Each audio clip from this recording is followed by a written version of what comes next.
Recent గా Kubera cinema రెండోసారి చూశాక ఇది శేఖర్ కమల గారు ఆయన స్టైల్లో తీసిన ఒక మెసేజ్ ఓరియంటెడ్ కమర్షియల్ మూవీ అనిపించింది. ఇందులో సినిమాటిక్ లిబర్టీస్ చాలా తీసుకున్నారు, లాజిక్ కూడా చాలానే మిస్ అయ్యాయి. అలాగే ఈ షెల్ కంపెనీలు, మనీ లాండరింగ్ లాంటి వైట్ కాలర్ క్రైమ్స్ అందరికీ అర్థం అవ్వాలని వీటిని చాలా బేసిక్ గా పైన రాసుకున్నారు. ఫస్ట్ టైం చూసినప్పుడు శేఖర్ కమల గారి dialogues, DSP music, Dhanush mesmerising performance లో మాయలో పడి ఇలాంటి వాటివన్నీ నేను పెద్ద పట్టించుకోలేదు. అలాగని సినిమా బాగాలేదని కాదు, ఈ సినిమాలో ఆయన చాలా థీమ్స్ ని టచ్ చేస్తూ చాలా విషయాలు డిస్కస్ చేయాలని ట్రై చేశారు. అయితే అది 3 గంటల్లో అయ్యే పని కాదు, దీనికి కనీసం 7-8 గంటలన్నా కావాలి. కానీ టైం తక్కువై, టాపిక్లు ఎక్కువై కొన్ని వాటికి అసలు బ్రీతింగ్ స్పేసే దొరకలేదు. అలాగే నాగార్జున గారి క్యారెక్టర్ ఆర్క్ కూడా హడావిడిగా అనిపించింది. మేబీ దీన్ని సీరియస్ గా తీస్తే ఇంకా బాగుండేదేమో, అంత స్కోప్ ఉంది ఇక్కడ. ఈ సినిమా ఫస్ట్ టైం చూసినప్పుడు సెకండ్ హాఫ్ లో ధనుష్ కి, నాగార్జున గారికి మధ్య వచ్చే ఒక సీన్ నన్ను కంటతడి పెట్టిస్తే, ఈసారి ఓ ఇద్దరు పిల్లలు బిచ్చమెత్తుకునే సీన్ బాగా డిస్టర్బ్ చేసింది.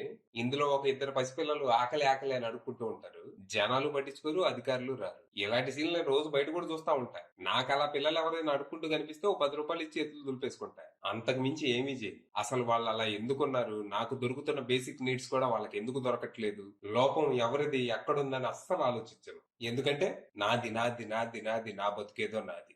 మారాలి, అది విషయం.